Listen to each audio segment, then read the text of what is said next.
You're listening to RIAcast, a podcast of the Southwest Florida Real Estate Investment Association. RIAcast brings together a variety of real estate entrepreneurs from all over the world to share tips and ideas. The core purpose of the Southwest Florida RIA is to help members become more profitable and successful through networking, education, and empowerment. Here are your hosts, Jeff Tamarello and Michael Lyons.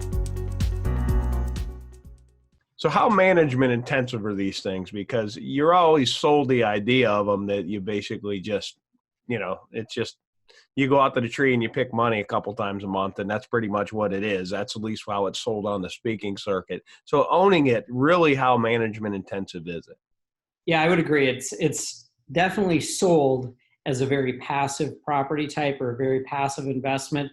I would argue that it's quite a bit more management intense than other property types, just because if you think of it like an apartment building, just in volume of units, and then retail, because you have a lot of walk-in traffic and they're coming in and buying boxes, and you have to have somebody on site all the time in the office. And keep in mind, when we're talking here, I'm mostly talking about institutional grade properties. I'm not talking about the 20 unit, 3,000, 5,000 square foot storage facility on the side of a country road. That's not what I'm talking about. But it is a little bit more management intense. You do have, it is marketing intense as well.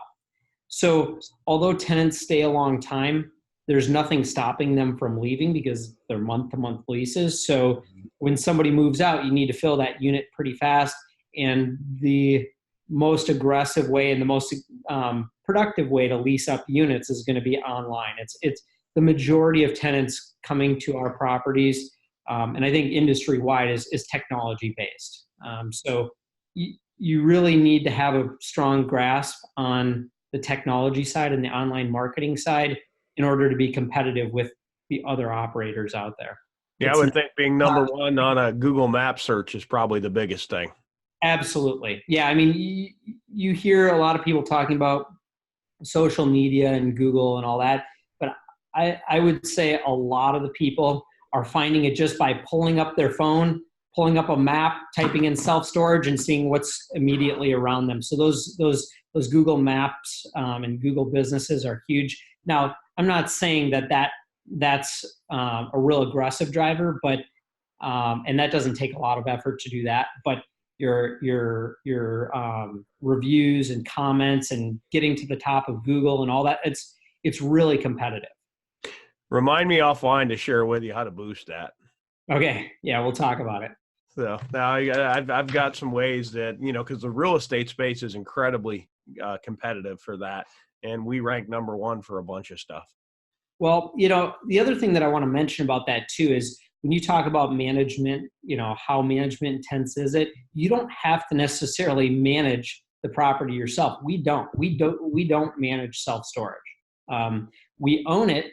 We handle the asset management level of things, but we have third-party management companies run them because we're not experts in the online marketing, and we're not.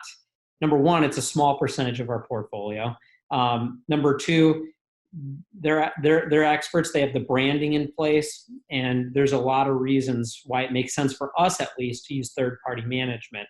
At some point, if we scale that part of our portfolio to a certain size where branding and everything makes sense, then we may take it in-house. But for the foreseeable future, it just makes sense for us to have a large management company to run it. Mm-hmm.